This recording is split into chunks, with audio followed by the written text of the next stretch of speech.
Hello viewers, welcome back to my channel. তোমরা সবাই কেমন আছো? আশা করছি সকলেই খুব ভালো আছো।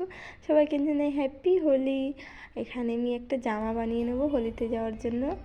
তোমরা কি কেউ এরকম হোলিতে যাওয়ার জন্য জামা বানিয়েছো কখনো? আমার মতো আমি এখানে বানাচ্ছি। আমার বানানো হয়ে গেছে পুরোটাই, মানে পুরোটা না, সরি, এখানে পুরোটা বলাটা ভুল হবে। এখানে লাইলিন লাগানো হয়ে গেছে, এখনও হাতা বাকি আছে, পিছন পাটটা বাকি আছে লাগানো। এখানে আমি লেস লাগাচ্ছি। মানে সিম্পল কেমন একটা ভালো লাগছে, মানে লেস লাগালে একটু ভালো লাগে দেখতে, তার জন্য এখানে লেসটা লাগিয়ে নিচ্ছি। আর এখানে কেটেছিলাম হয়তো রাত্রে, এই জন্য ভিডিও বানাতে মনে নেই, কেন লাইটে আর ফোনে না কেমন একটা গড়বড় হয়ে যায়, ভালো দেখায় না, ওর জন্য রাত্রে তাড়াতাড়ি করে কেটে নিয়েছিলাম। হোলির আগের দিনই এটা করেছিলাম। আর এখানে দেখো আমি লাগানোর পর ঠিক এমন লুকটা এসছে। আর কিছু কাজ ছিল, সেদিনই বিকেলবেলা চলে গেছিলাম বাজারে, তা বাজারে থেকে আসার সময় তিহানের জন্য একটা পিচকারি নিয়ে আসলাম, আর কিছুটা রং আবির নিয়ে এসছে। তিহান দেখে তো খুব খুশি হয়ে গেছে। ও জানে না যে হোলির জিনিসটা কী, আস্তে আস্তে জেনে যাবে। আগের বছর অনেকটাই ছোট ছিল, তখনও তো কিছুই বুঝতো না। দেখো এখানে হিরো সেজে রেডি, আর এখানে ওর কাজ যা সেটাই করছে, জিনিসপত্র এদিক থেকে ওদিক, ওদিক থেকে ওদিক। তারপরে এখানে 12টা বাজে, তখন আমরা চলে যাচ্ছিলাম বসন্ত উৎসব যেখানে হয় আকাইপুর স্কুল মাঠ। সেখানে অনেকটা রোদ ছিল, মানে এতটাই রোদ ছিল যে কি বলবো। এখানে আমরা টোটোতে করেই যাই, এতটা তো আমাদের বাড়ির থেকে অনেকটাই তো দূর। এখানে গিয়ে দেখি আমার বন্ধু সব দাঁড়িয়ে আছে গেটের মুখে, মানে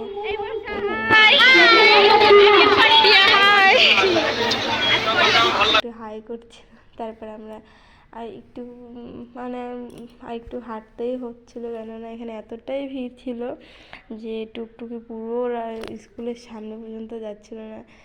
তাই তিহান এখানে গান শুনছিল, হাত নাচাচ্ছিল, মানে ওর নাচটা এরকম হাতই নাচানোই ওরকম নাচ। এখানে ওর না মাথায় লাগলো, সেটা আমি এখন দেখতে পেলাম, ওই জন্য কোলে শুয়ে পড়েছিল। তারপরে গেটে ঢোকার মুখে এতটা ভিড় ছিল, মনে হচ্ছিল মাঠে কত না লোক, কিন্তু মাঠে গিয়ে দেখি ভিতরে একটু ফাঁকা, অতটাও ভিড় না। আকাইপুর স্কুল মাঠটা অনেকটাই বড়, তো এর জন্য অনেক লোক আসলেও অতটাও বোঝা যায় না।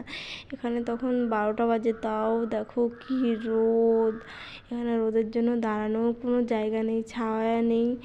ওখানে ওই পাশে কিছুটা গাছ ছিল, কয়েকটা গাছ ছিল যেখানেই মানুষ ভিড় করে দাঁড়িয়েছে, কেন রোদে তো সবাই একটু ছায়া যেতে ইচ্ছেই হয়। আমরাও গেছিলাম, আমরা ওখানেই দাঁড়িয়েছিলাম কিছুক্ষণ।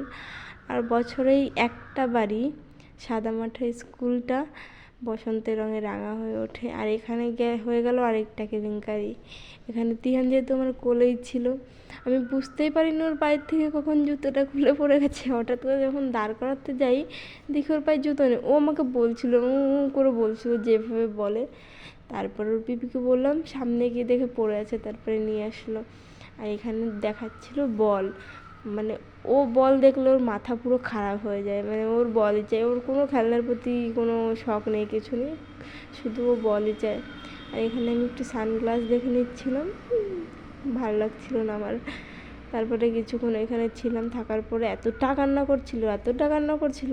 অ্যাকচুয়ালি লোকজন ভিড় পছন্দ হয় না, আরও অত রোদ আওয়াজ একটু পছন্দ করতে পারে না, তাই বাড়ি চলে আসলাম। দেখো বাড়ি এসে সাহেব তো একেবারে পুরো ফুল মুড হোলি খেলার জন্য, এখান থেকে আবির নিয়ে দৌড়াদৌড়ি করছে। তারপরে আমি বলছিলাম আমাকে একটু লাগিয়ে দিতে হয়, মাকে লাগিয়ে দিতে হয়, দিদিভাইকে লাগিয়ে দিতে হয়। আর দাদা তখন কিছু একটা করছিল, যার জন্য ভিডিওটা নেওয়া হয়নি। দেখো আমাকে লাগাচ্ছে, আমার দিদিভাইকে চলে এসেছে লাগাতে, যে বললে এই পাশে একটু দাও, বলছে না। আর নিজের মুখে তো জানো তো, নিজেই লাগিয়েছে ওরকম করে, যেই সব বলছে আমার হাতে একটু দাও দাও দাও, যেই হাতে আবির দিচ্ছে সেই নিজের মুখে এখান থেকে এরকম ভাবে লাগিয়ে দেখো অবস্থা হলো। মানে মনে হচ্ছে কি তুমি কি ক্লান্ত? আর শুধু তুমি খুব ক্লান্ত, সবাই বলবো কি ভাঙ খেয়ে আছে। আমাদের ভিডিওটি যদি ভালো দিদি রং দিয়ে দিল তোমাকে, দেখো লাইক করে একটা হ্যাপি হোলি শেয়ার করে দিই, একটু সাবস্ক্রাইব করে দিই।